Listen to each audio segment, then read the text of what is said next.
Yo guys, welcome back to my channel. Today we're going to do an in-depth review of Gangster All-Star, aka Gas, and then towards the end of the video I'm going to give you my price prediction. So Gangster All-Star is a very hyped up NFT project with 140,000 followers on Twitter. Then have released a couple of collections in the past, with their main Genesis collection currently sitting at 5 Ethereum floor, which is part of the reason people are super excited for this project. Now before I deep dive into the utility, I'm going to give you a quick introduction to this project. So it started back in 2014 when the main artist Duan Isbar started creating a manga about a universe of gangsters. Now they actually then later that year went on to release their first ever edition of this manga. Now what they're trying to achieve now with NFTs is they're trying to release NFTs according to the manga itself and the story they're trying to tell within Gangster All-Star. So they've got two main collections they've already released. The first is a Genesis collection, which is the original 50 bosses, and the second main collection is going to be Gangster All-Star Universe, which is currently sitting at 2 Ethereum floor price, and what these are going to be is kind of like other main characters you are going to see within the manga. So the third main collection they're going to be releasing now is going to be Gangster All-Star Evolution, which is going to be a 7.7k collection, and is basically going to be the actual gang members within these 50 gangs.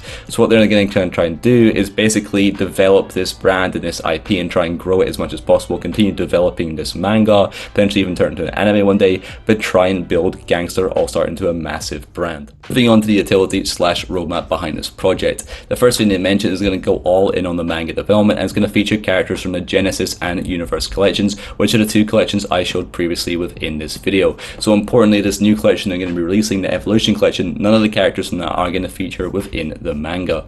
The second thing they mentioned is there's going to be a merchandise store, and although I'm not opposed to this often can be quite expensive, and it's going to be more money for holders on top of the initial purchase of the NFT. The third point they mentioned is going to be local events and activities. Now the problem I find with in real life meetups is this utility is often only available to a very small percentage of holders, so the majority of holders of this NFT are not going to get access to this utility. The fourth point is going to be supporting artists and local communities. I know this is a great thing for the project to do and I like it. It's not going to bring much direct utility to the holders. The fifth thing they mentioned, community gatherings and in real life meetups again, so I'm not going to touch on that too much. And then finally they mentioned in the future they would like to develop their very own anime, which is a cool thing, but will most likely be very far down the line if it does happen at all.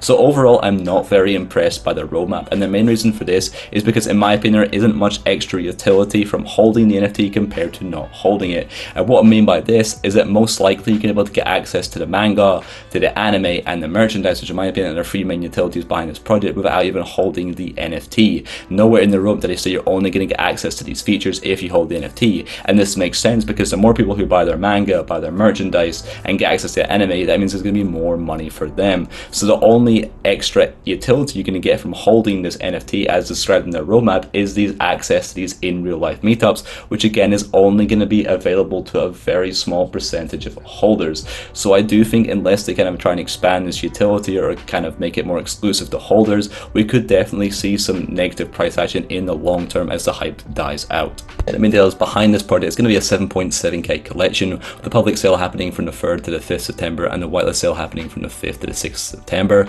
The public sale is going to happen in terms of a gold saucer auction, which is going to last 48 hours. Now over this time you can make bids in terms of Ethereum, but the minimum you have to bid is at least 0.1 Ethereum if you want to take part in this auction. And when these 48 hours are up, an algorithm is going to calculate a final price where exactly 4,444 NFTs are going to be awarded to the highest bidders. Now you can actually get multiple NFTs. For example, if you bid 0.4 Ethereum and the final price is going to be 0.2 Ethereum, you're then going to get 2 NFTs. Now also importantly, you will get refunds. For example, if you bid 0.1 Ethereum and the final price is 0.2 Ethereum, you're going to get your 0.1 ETH refunded. And also if you bid 0.3 Ethereum and the final price is 0.2 Ethereum, you're going to get 1 NFT plus 0.1 ETH refunded. Now a couple of other important points about this auction is the fact that this kind of algorithm calculated final price is going to be constantly displayed and updated on their website, so you can get a rough idea of how much you're going to have to pay to afford one of these NFTs. And another important point is that once you submit a bid, it cannot be cancelled, but throughout the entire auction you can constantly make more bids. Now also in terms of the whitelist sale, it is going to be 65% of the final auction price, and that's something I quite like because it often means that these kind of whitelist holders are going to be automatically in profit after the kind of the initial sale has happened. So overall these mint details are okay. People generally aren't the biggest fan of auctions, but it seems to be reasonably well run, so I don't think it's going to negatively affect the project. So now moving on to my price prediction for this project. Personally I think it is going to be negatively affected because of the fact that there isn't too much utility from holding the NFT compared to not holding it. Now, people may point to the Genesis collection, which is currently sitting at 5 Ethereum floor, but what I'd say to that is it's currently a very, very small collection, and the amount of Ethereum traded is also going to be very low. There are actually only 3 previous sales for this project, and most likely it's going to be die-hard Gangster All-Stars fans. And once they increase it to a much larger 7.7k collection, it is going to be very hard to kind of hold this very high Ethereum floor price. So personally, I think it is going to sit around this kind of 0.15 sort of level, but I do think we'll see a successful sellout. Hope you guys enjoyed the video. Make sure to subscribe and like and give me a follow over on Twitter if you enjoyed. Peace.